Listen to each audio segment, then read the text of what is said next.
Olá, aqui é o Marcelo Vieira e seja muito bem-vindo ao Cenário Macro. Nesse canal eu faço um overview de tudo que está acontecendo no mundo, macroeconomia, geopolítica e principalmente como isso está afetando o mercado na prática e o que fazer nessas situações, né? Então vamos lá, qual é a situação atual? Eu acabei de voltar dos Estados Unidos, eu tive em Vail, no Colorado, com grandes investidores, alguns dos melhores traders do mundo, investidores gigantes, e a gente debateu bem a fundo aí vários desses temas que a gente vai conversar aqui hoje, né? Então, eu quero fazer um overview de como está o cenário global, depois a gente vai para o gráfico. Bom, o cenário atual, o que a gente tem é um dólar muito forte, né? E isso provoca desenrola uma série de coisas aí no mercado, né? Então, por que a gente tem um dólar tão forte? Acaba que o verdadeiro safe haven, né, é o dólar americano, né? Num momento de crise, é o que mais sobe.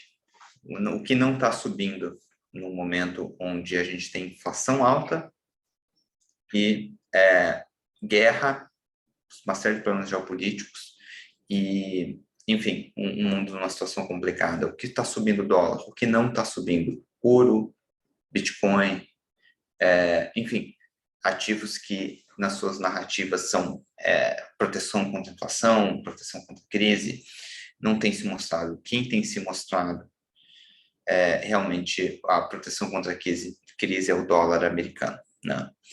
E por que o dólar está tão forte, né?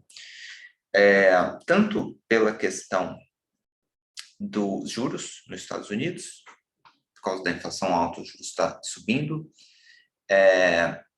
ou seja, a renda fixa está rendendo mais, e a situação nos Estados Unidos, o mundo todo está numa situação complicada, tá?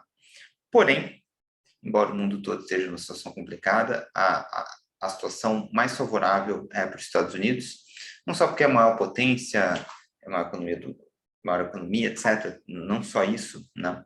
Mas os Estados Unidos é o país que, dos países desenvolvidos, tem a melhor demografia, ou seja, não tem uma população tão velha, o pessoal tem bastante filho, tá?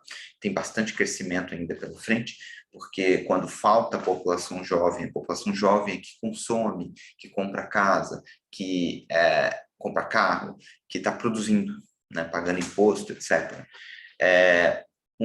Países com demografia muito ruim, como o caso do Japão, a maioria dos países europeus, isso é muito ruim. Você começa a ter muita gente velha aposentada e pouca gente produzindo, né?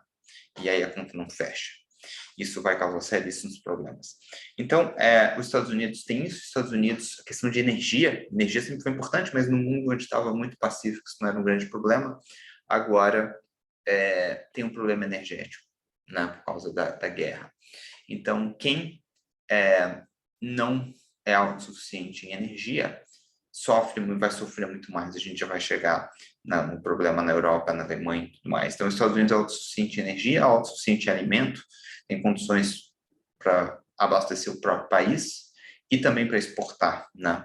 Além de ser o país que mais tem tecnologia e tudo. Então, apesar de que também os Estados Unidos está cheio de problemas na situação atual e o mundo sofrendo no mundo globalizado, todo mundo sofre, mas os Estados Unidos está na melhor posição. E então, com os Estados Unidos estando nessa posição e os juros aumentando, vai muito dinheiro para os Estados Unidos. Tanto porque uma série de instabilidades ao redor do mundo, muita gente prefere, bom, vou ficar dolarizado, colocar o dinheiro no Tesouro Americano.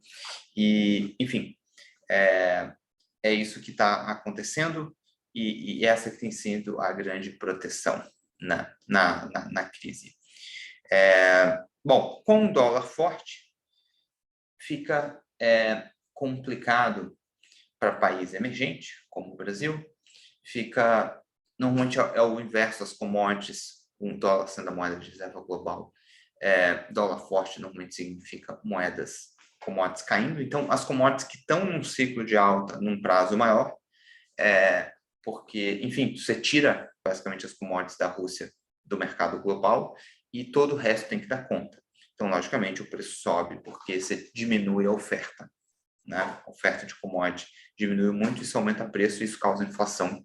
É um dos fatores pela qual a gente tem inflação alta no mundo todo, preço do petróleo disparou, preço de gasolina, preços altos e etc. Então, a gente tem visto, né, daqui a pouco a gente vai para o gráfico, o mercado começando a subir nos últimos dias, bolsa, Nasdaq, cripto, mas eu acredito que o pior ainda está por vir, né, sem querer fazer o papel de cavaleiro do apocalipse, mas essa é a realidade, né? E por que o pior está por vir? Os países pós-pandemia já estavam num cenário complicado, com endividamento alto, fizeram lockdown, tiveram que imprimir muito dinheiro, ou seja, já é inflacionário, já causou uma série de problemas que você tem que pagar a conta desses problemas todos ao longo dos anos, né? Associado a isso, a demografia no mundo só piora, né? Principalmente no mundo desenvolvido, onde você tem cada vez menos gente jovem trabalhando e produzindo e mais gente aposentada, aumentando os custos do governo de um modo geral. Então, isso já é um problema sério, né, que vem só piorando, né? E aí vem a guerra. A guerra afeta muito mais a Europa do que os Estados Unidos. Por quê? Por causa da questão energética, principalmente. Além, claro, de todos os problemas de commodity, corta commodity, aumento do custo da commodity, que é inflacionário, todos os problemas que eu tenho falado da desglobalização, os problemas geopolíticos com guerra e a questão, a China vai tomar ou não vai Taiwan, enfim, está todo mundo com receio da China, então todo mundo deixando de produzir na China, tendo que voltar a produzir nos seus países ou países próximos, tudo isso é muito inflacionário, né? E aí a Europa já tem uma demografia ruim, já está endividada, aí vem todos esses problemas inflacionários, somado a isso um sério problema energético, né? Então a Rússia falou que vai fazer uma manutenção chamada Nord Stream 1, que manda gás natural para a Alemanha diretamente, e ela cortou o gás natural.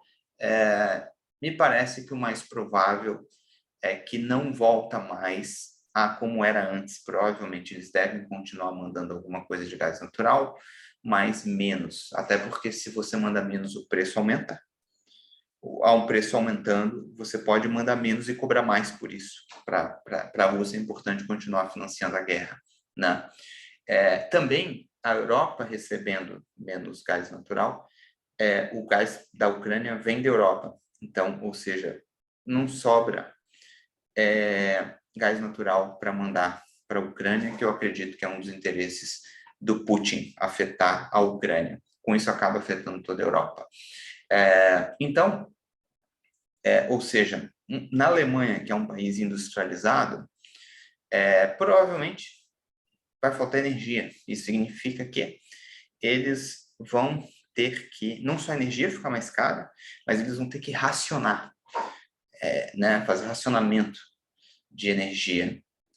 E aí, você imagina uma fábrica que não pode funcionar o dia todo para economizar energia, o quanto isso prejudica a economia. Né, afetar a qualidade de vida das pessoas que vão ter que economizar energia. Imagina o inverno, né, que lá é muito frio, tem que aquecedor, essa coisa toda. Então, é uma situação muito complicada, né? Um erro geopolítico, estratégico, inaceitável, na minha visão, da Alemanha, um país rico, desenvolvido, se ficar na mão da Rússia dessa forma, não ter se preparado ao longo de anos para ter outras fontes, para caso acontecesse uma situação como essa, não ficar tão vulnerável, né? Um erro estratégico geopolítico gravíssimo da Alemanha, onde o preço que eles vão pagar agora vai ser caríssimo. Então, ou seja, a Alemanha ela já tem uma demografia muito ruim. Ela já estava, de certa forma, ao longo dos anos, condenada a ter sérios problemas econômicos por causa disso, né? Os países, os políticos tendem sempre muito a pensar só no curto prazo, né? Ninguém faz mesmo no mundo desenvolvido, se falha muito em fazer um planejamento melhor de longo prazo, né? Então, seja de atrair imigrantes, enfim, da forma adequada, né? Porque não adianta também, assim, se só, por exemplo, aceitar refugiado, coisa assim, muita gente, você tem que trazer mão de obra qualificada, gente nova, e não só gente por gente também, né? Tem que fazer teria que ter um projeto aí, pensando em médio e longo prazo, um projeto sustentável, nunca foi feito, não está sendo feito até agora. Então, a situação da Alemanha é muito complicada. E, além disso, já ser péssimo para a economia, já deve causar uma séria recessão na Alemanha, que é a maior economia da Europa, né? Além disso, você fica menos competitivo, né? Com o preço da energia mais alta, você é um país industrializado, produzir em outros países fica mais barato, outros países que a energia está mais barata. Então, você começa a ter problema de preço, você fica pouco competitivo, né? Então, ou seja, a Alemanha está em seríssimos problemas, seríssimos problemas. E o resto da Europa, mais ou menos, tem problema também, dependendo da fonte de energia de cada país, do clima e várias outras coisas, afeta menos. Por exemplo, a França deve ser menos afetada por essa situação, além de ter uma demografia melhor do que da Alemanha, por exemplo. Então, ou seja, a guerra deve causar uma recessão seríssima na Europa. Isso ainda está por vir, né? E lembra que a gente vive num mundo globalizado. Então, ou seja, por que eu acredito que o fundo de mercado ainda não chegou e o fundo de mercado ainda vai vir? Porque tem muito problema para estourar ainda, né? Tem muito problema. O petróleo russo ainda está chegando, a Índia está comprando, enfim, ainda está rodando. Os países têm articulado cada vez mais para cortar o petróleo russo, né, para tirar a fonte de renda da Rússia, para eles terem menos dinheiro para financiar a guerra. Então, isso também, agora no curto prazo, com esse receio de recessão, o petróleo tem caído, acho que tem espaço para cair mais, mas no médio prazo, tirando cada vez mais o petróleo russo da jogada, o preço tende a subir. E a energia mais cara no mundo todo é um problema seríssimo, né? Mais sério ainda na Europa, mas é um problema sério no mundo todo. Então, e aí, chegando no Japão, a gente tem o Japão que corre risco de hiperinflação, porque daí se o mundo todo dá uma chacoalhada, eles têm uma dívida gigantesca, uma demografia muito ruim, e a desvalorização da moeda, esse é um problema tanto para o euro quanto para o iene japonês, né? Que a desvalorização da moeda. Os juros estão subindo mais nos Estados Unidos do que no resto do mundo, além de as pessoas veem o dólar americano como um safe haven, porque a situação dos Estados Unidos também tem seus problemas, mas bem menos pior do que do resto do mundo. Então, na Europa, a gente deve chegar à inflação de 2 dígitos, né, acima de 10%, o que é assustador no mundo desenvolvido. Porque daí o preço da energia sobe demais, commodities, sobe, fica complicado, a inflação permanece alta. Nos Estados Unidos, a inflação deve ceder mais rápido, mais facilidade do que na Europa. E aí, imagina, com inflação alta e você não pode aumentar os juros, porque os países estão muito endividados, a sua moeda desvaloriza. É um problema que costuma acontecer em países emergentes como o Brasil, onde você tem inflação, você tem problema econômico, você tem e sua moeda começa a desvalorizar, né? É o que acontece, por exemplo, num caso gravíssimo, pelos sérios problemas internos, como na Argentina. E só que isso, de certa forma, está acontecendo agora com o Japão e com a Europa, principalmente com a Europa. Então, ou seja, eles vão ter inflação alta e eles vão ter fuga de capital. Porque se a inflação está alta em euro, é melhor você ter dólar rendendo no Tesouro Americano. E quanto mais gente vende euro para comprar dólar, mais joga para baixo. Tudo que é importado, que vem de fora em dólar, as commodities, tudo, petróleo, tudo cotado em dólar, fica mais caro e aí você entra numa espiral negativa. E é o que eu acredito que vai acontecer na Europa. E aí fica um problema seríssimo, porque na Europa muito da Europa, o euro se sustentou muito baseado numa Alemanha muito forte, em alguns países europeus, mantendo uma economia muito forte. Com essa crise toda, fica complicado, porque como é que você mantém um único juros para a Europa toda, sendo que alguns países que são muito ricos, mas que estão indo ladeira abaixo, como a Alemanha, outros países estão numa situação terrível, outros numa situação nem tão ruim, e tudo isso com a mesma taxa de juros, ou seja, o euro, eu acho que corre o risco de acabar. E a gente voltar a ter uma fragmentação e voltar a ter várias moedas na Europa, porque talvez não se torne sustentável, não aguente essa crise, né? Eu imagino que a Europa, como bloco, vai continuar funcionando junto, porque acho que é interessante para ele ser um bloco econômico que tem bem mais força, assim. Eu imagino que isso não eu estou trazendo aqui minha perspectiva, né? Ninguém tem bola de cristal, mas eu acredito que tem sérias chances, não necessariamente vai acabar, mas tem sérias chances de algum momento o euro acabar e os países voltarem na Europa, cada um a ter sua própria moeda. Mas eu imagino que o bloco econômico deve continuar, porque acho que é de interesse de todos na Europa. Mas uma situação muito complicada, né?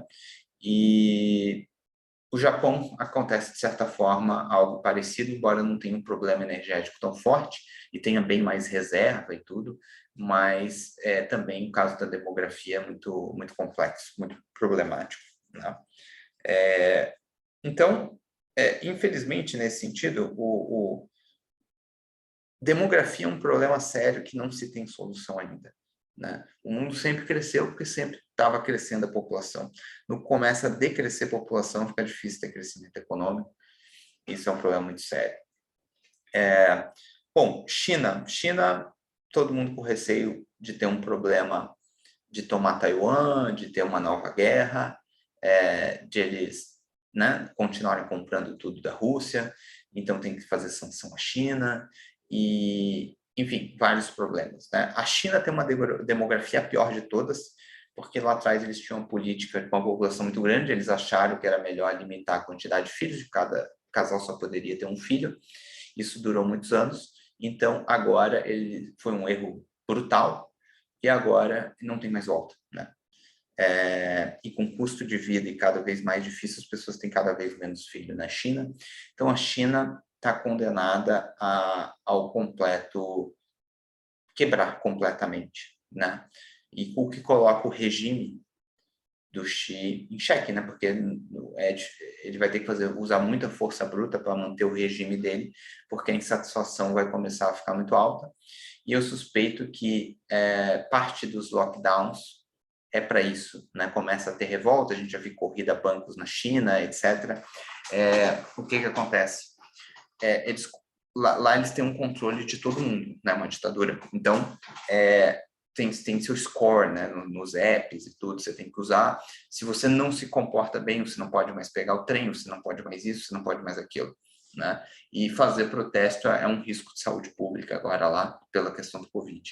Então, com isso, eles vão conseguindo, mantendo as pessoas literalmente presas em casa, sem poder fazer protesto, etc. Ou seja, cada vez mais eu acho que eles vão ter que usar a força bruta para conter a insatisfação, porque, né, as pessoas começam a ficar numa situação muito ruim, começam a se revoltar com o regime, né? Mas, enfim, ditadura é isso, ele provavelmente vai fazer o que ele pode, a força bruta, para se manter no poder. E fica difícil realmente a população conseguir fazer alguma coisa, né? Eles são armados.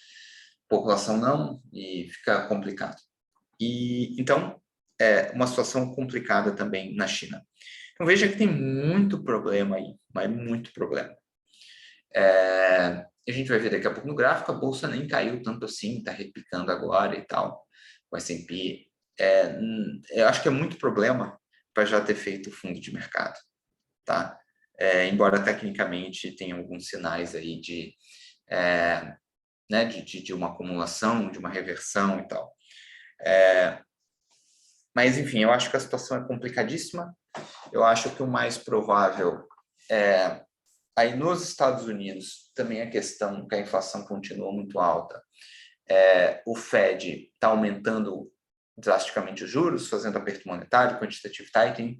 Isso deve provocar uma recessão, os indicadores econômicos já estão começando a se deteriorar. Eles são indicadores extremamente atrasados, então quando a recessão quando os indicadores comprovarem que chegou a recessão, a situação já está ficando feia.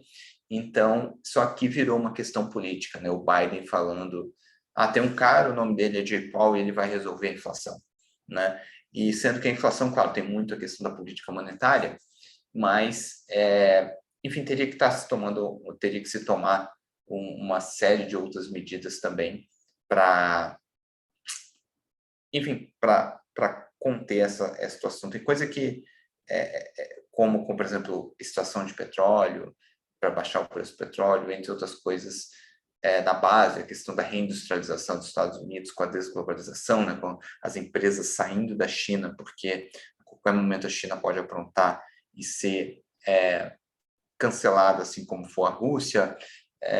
Também está ficando caro e está ficando problemático produzir na China.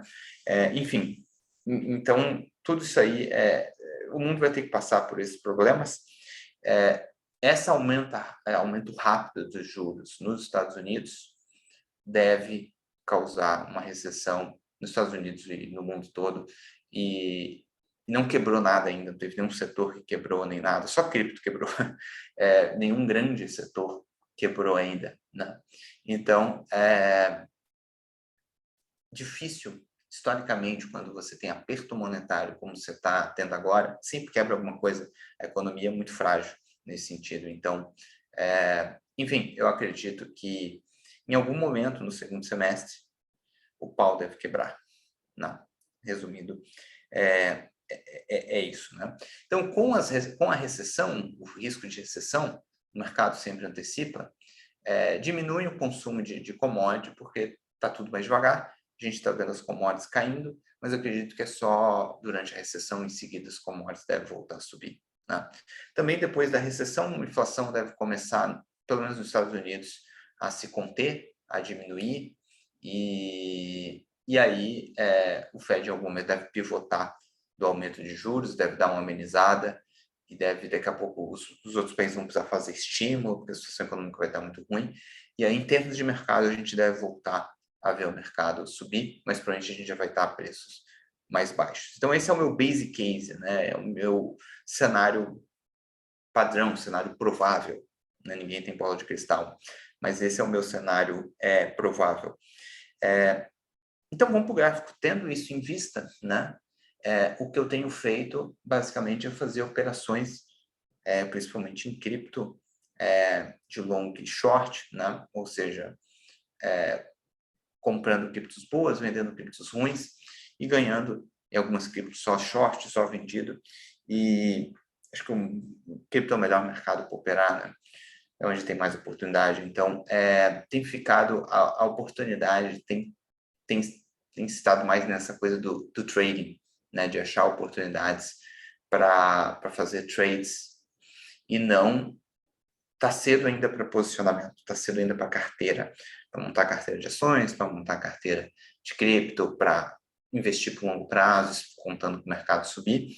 Eu acho que não é momento para isso, então não tenho nenhuma alocação nesse sentido, só vou fazer a hora que a gente tiver indícios de que o pau quebrou, a bolsa caiu bastante, a situação está péssima e está perto de voltar a ter estímulo pelos bancos centrais, que é o que tem feito o mercado subir ao longo dos últimos anos.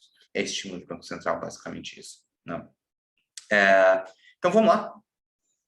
Vamos para o gráfico.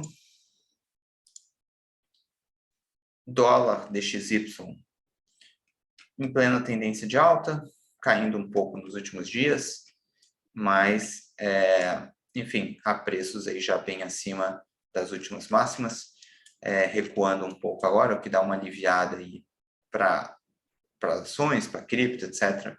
Mas em plena tendência de alta, né? Acho que tem mais espaço para o dólar ir para cima, enquanto os juros continuarem subindo desse jeito nos Estados Unidos versus o resto do mundo, o dinheiro vai para os Estados Unidos, né? O euro dando uma respirada depois de cair tanto, chegou a estar menos de 0,99, né? Menos de, ou seja, o euro mais barato que o dólar. Acho que isso aqui tem espaço para baixo, a situação muito complicada na zona do euro, né? tem bastante espaço para baixo aqui, desde que rompeu aqui, eu comentei aqui que seria para quem quer operar um trade interessante, caiu, agora está testando de novo, dando entrada de novo aqui. Aqui ao contrário, né, o USD Yen, ou seja, subindo, é o dólar subindo, uma mesma coisa, juros 0,25 no Japão, melhor você mandar dinheiro para os Estados Unidos para fazer 3% ao ano do que ficar com 0,25 no Japão, né? E aí, dá-lhe dólar para cima. E o SDBRL, né, o dólar em real brasileiro, subindo. Acho que essa tendência continua. A gente tem uns juros altos no Brasil, porém, com essa aversão a risco, o dinheiro vai para dólar, com commodity em baixa, por causa do receio de recessão, é ruim para o Brasil, ruim para o emergente. Então, acho que continua a expectativa de alta, pelo menos enquanto durar esse auge de crise. Depois a gente deve ver um alívio, uma queda do dólar e, consequentemente, o dólar caindo, o real voltando a ganhar mais força no futuro. Juros de 10 anos nos Estados Unidos, 3,03%. Eu acho que também não dá para os Estados Unidos ter um juros tão alto e manter assim, porque vai provocar recessão, aumenta o custo da dívida, eles precisam de inflação também para pagar essa dívida. Eu acho que provavelmente está perto. Pode fazer mais uma pernada aqui e tal, mas os juros está perto do topo, né? O que faz com que o TLT, por exemplo, o ETF de bonds, né, porque o Tesouro, o título, ele tem é ao contrário dos juros, né? Se os juros sobe, o título cai. Se os juros caem, o título sobe, né? Porque se você tem, por exemplo, você colocou 100 mil num título que vence aqui 10 anos, ou seja, que 10 anos ele vai te pagar esses 100 mil mais 3% ao ano, por exemplo, atualmente. Se daqui a pouco os juros aumentam para 4%, o que acontece? Para que a pessoa vai comprar de você esse título, onde ele vai receber 100 mil mais 3% ao ano, se ele pode comprar de novo do Tesouro, agora pagando 4% ao ano? Não tem porquê. A única forma é que se você vender isso mais barato, esse título mais barato, né?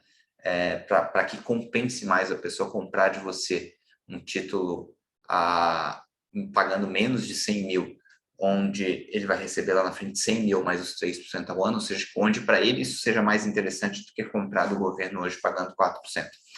Então, por isso que tem um movimento inverso, né? Então, eu acredito que o Tesouro também já deve estar, ou formou um fundo, ou deve formar um fundo em breve, talvez um pouco mais abaixo, mas eu acredito que os juros não têm espaço para continuar subindo muito, né?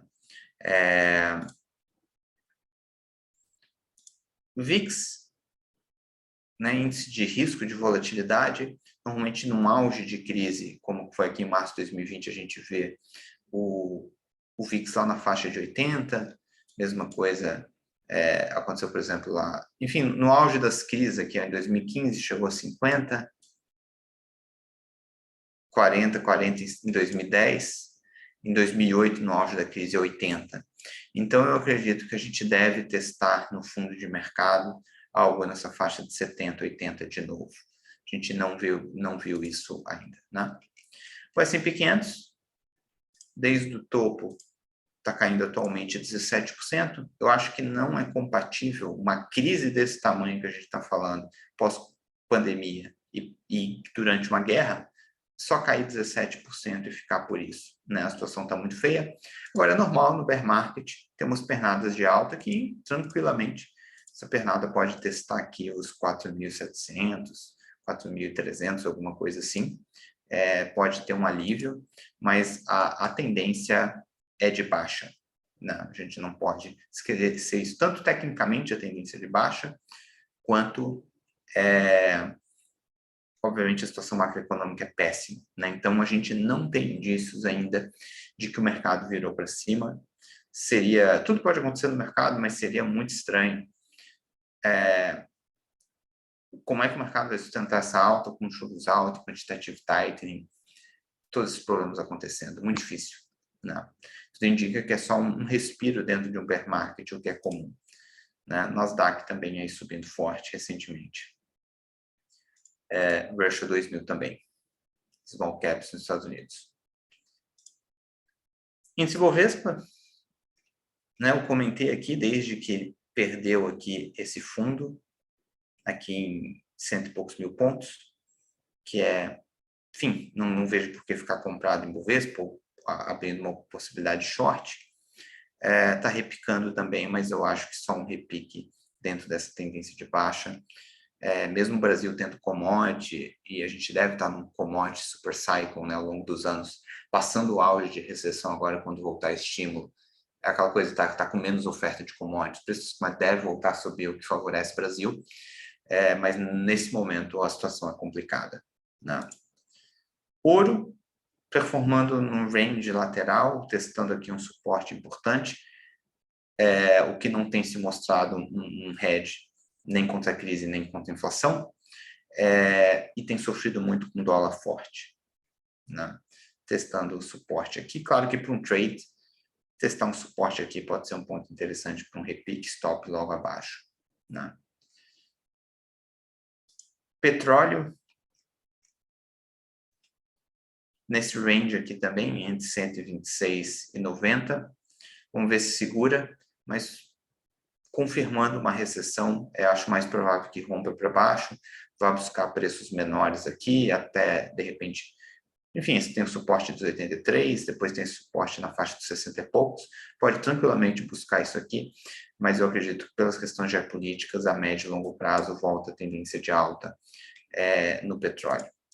Cobre muito sensível à recessão, despencando já, o mercado antecipando uma recessão, né?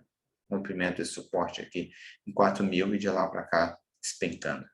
ARC, que é High Growth, né? Ações de crescimento, respirando também, mas acredito que só uma consolidação aqui. A hora que a coisa apertar, eu acho que volta a cair, né?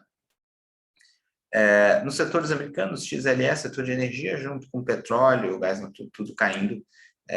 Enfim, caindo também, repicando agora, mas eu acredito que a tendência de alta para commodity, para energia, continua, mas no curto prazo, se o petróleo fizer novas mínimas, pode buscar aqui valores mais baixos, apresentando um potencial ponto de entrada aí para o futuro, né? Cripto, Bitcoin com uma alta boa, aí de 24% desde o fundo. Acredito que também só um repique dentro de uma tendência de baixa, tem espaço para testar aqui os 28, quiçá os 32, sim, pode ser.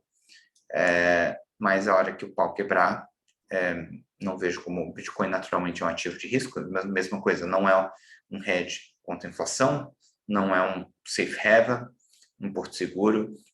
Quando a questão fica feia, cripto despenca, quando a questão fica boa, cripto voa. Então, é um excelente ativo para se ter, para se operar,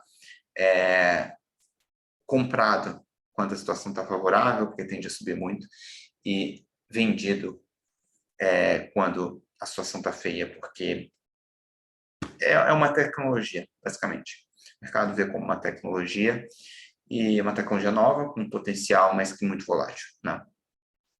Ethereum deu uma repicada boa, desde a mínima aí, já na faixa de 56%, voltando aí a ficar acima, levemente acima das máximas, desculpa, de janeiro de 2018. Então, ou seja, de certa forma, rompeu, segurou um pouco abaixo e voltou a subir, o que é um sinal de força. Então, tem mostrado força, porém, tem todo esse, digamos assim, head and shoulders aqui, ombro, cabeça, ombro acima, com muita força vendedora. Tem espaço, de repente, subir mais um pouco, acho difícil passar aqui dos 1.850, alguma coisa assim. Se passar, acho que tende a ser um falso rompimento, porque a situação, acho que, como eu falei, está muito complicada, e em algum momento, quando o pau voltar a quebrar, isso deve voltar a despencar, né? mas tem sido interessante aí para fazer operações de long short. Para quem acompanhou aí minhas lives sobre o QuantBot, a gente falou sobre comprar Ethereum e vender EOS, uma operação de long e short. E quando estava mais ou menos por aqui, eu falei desse trade, e de lá para cá já subindo 20 e poucos %, né? O Ethereum bem mais forte do que EOS. Então, é esse tipo de oportunidade, esse tipo de coisa que eu tenho feito, que eu tenho operado nesse bear market, né? Muitas vezes long Bitcoin, ou seja, comprado em Bitcoin, Ethereum, mas vendido em outras, né? Então, enfim, eu acho que é aí que estão as oportunidades atualmente nesse mercado, essa situação macroeconômica completamente, enfim, nessa situação crítica, né?